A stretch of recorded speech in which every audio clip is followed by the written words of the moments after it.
E aí, galera da verdade oculta, segura essa.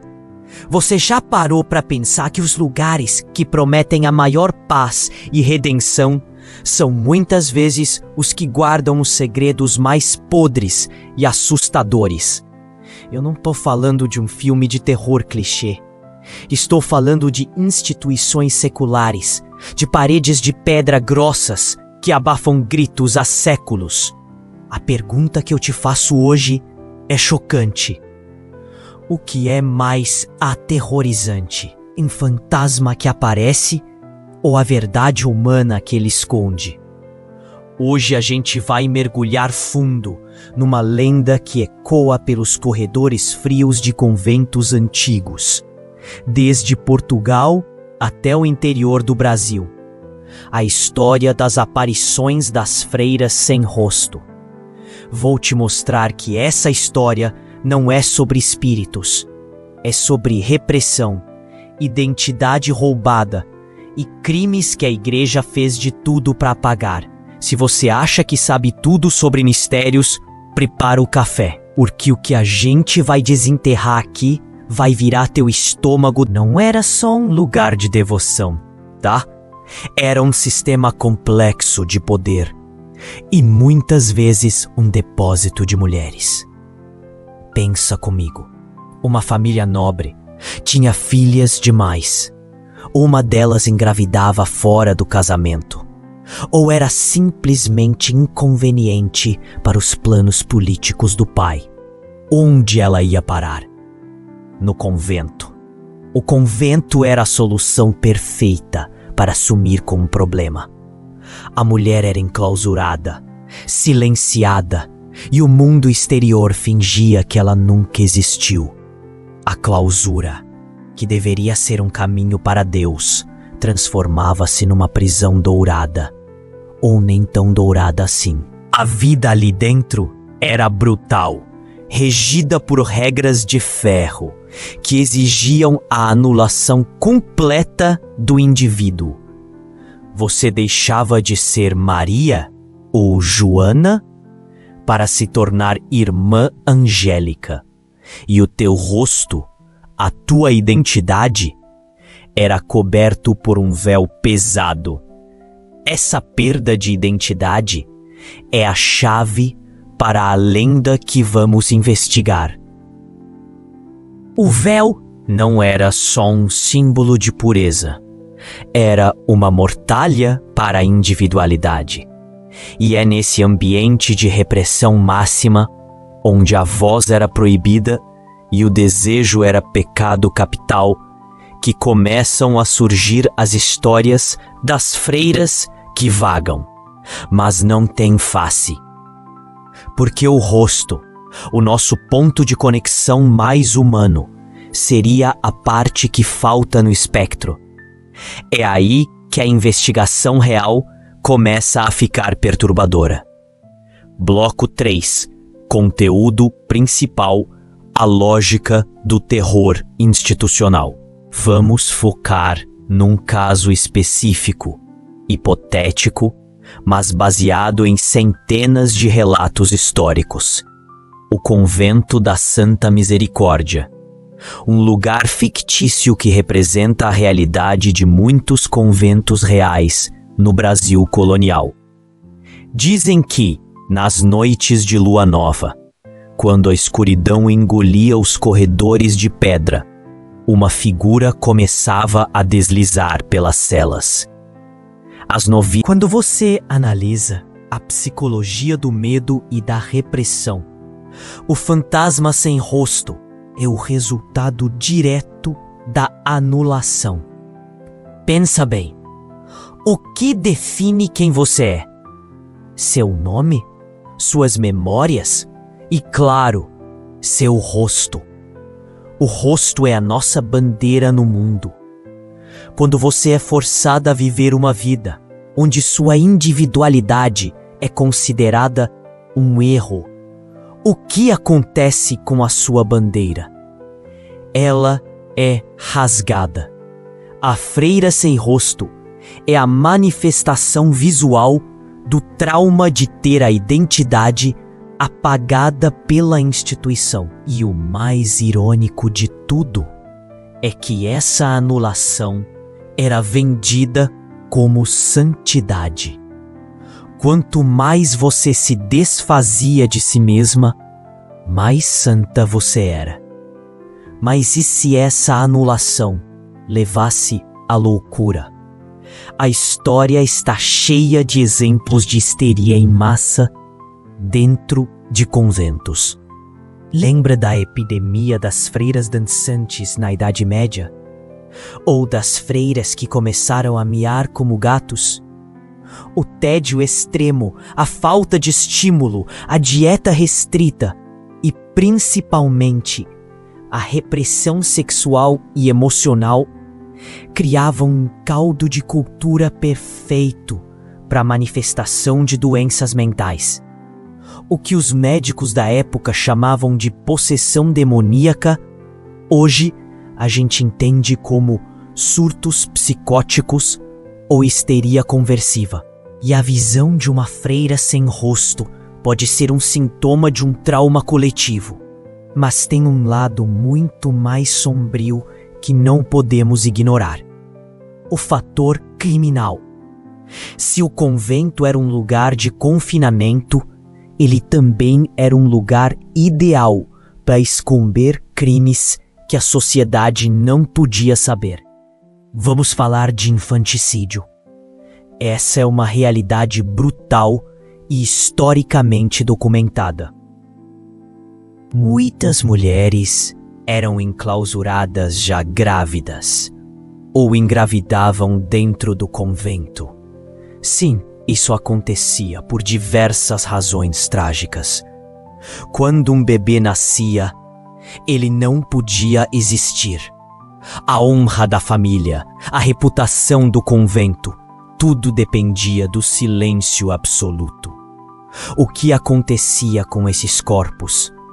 Enterrados nas paredes, nos jardins ou jogados em poços. E o que acontecia com a mãe? Ela era silenciada, muitas vezes torturada psicologicamente ou fisicamente, até que sua identidade fosse completamente quebrada. A freira sem rosto, neste contexto, ganha um novo significado, muito mais palpável e horrível. Ela pode ser a alma da freira que foi punida até a morte por quebrar o voto de castidade. A ausência do rosto é a evidência de que ela foi desfigurada, seja pela violência física ou pelo tempo de decomposição. Caso seu corpo tenha sido escondido às pressas, pensa no terror de ser uma jovem, forçada a tomar os votos, descobrindo que o local de devoção é, na verdade, um matadouro emocional e, às vezes, literal. E silêncio perpétuo não era só uma regra espiritual. Era a melhor ferramenta de controle para garantir que esses segredos ficassem trancados. Qualquer freira que visse demais, que soubesse demais, que ousasse questionar a Madre Superiora, era vista como uma ameaça à ordem divina. E a punição para essas ameaças não era só rezar mais. Era isolamento extremo, privação de sono e comida, e em casos extremos, a morte disfarçada de doença. A instituição, nesse ponto, transforma-se em um culto fechado, onde a obediência cega é a única lei, e a verdade é o maior inimigo. A lenda da freira sem rosto, contada em sussurros entre as noviças, funciona como um aviso: seja invisível ou você será apagada. É um mecanismo de controle social, transmitido de geração para geração, disfarçado de história de fantasma, para que ninguém procure a documentação real dos desaparecimentos. Vamos quebrar um mito aqui. A igreja, como instituição, tem uma capacidade histórica impressionante de controlar a narrativa.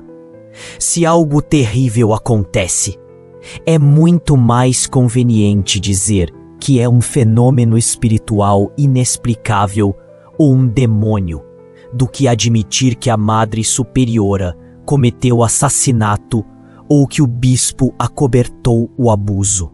Se a freira sem rosto é a materialização de um trauma, qual é o trauma mais profundo que pode ser infligido a um ser humano? É a perda da dignidade e a negação da sua existência. A ausência de face não é apenas um truque de assombração. É a representação de que aquela pessoa, quando viva, já não tinha mais voz, nem identidade, nem direitos. Ela era uma não-pessoa.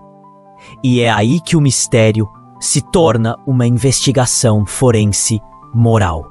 Se pudéssemos desenterrar os registros reais, os diários secretos, as cartas proibidas, o que encontraríamos?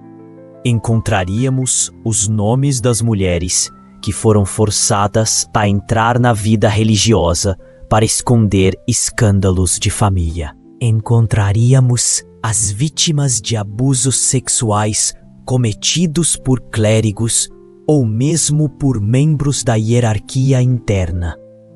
E encontraríamos os nomes das freiras que tentaram fugir, que foram recapturadas e que misteriosamente adoeceram e morreram em suas celas, com seus corpos rapidamente selados em caixões para evitar autópsias. Pensa no horror do acobertamento. O rosto é a prova de quem você foi. Se você é enterrada sem que seu rosto seja visto pela lei secular, você se torna uma estatística apagada.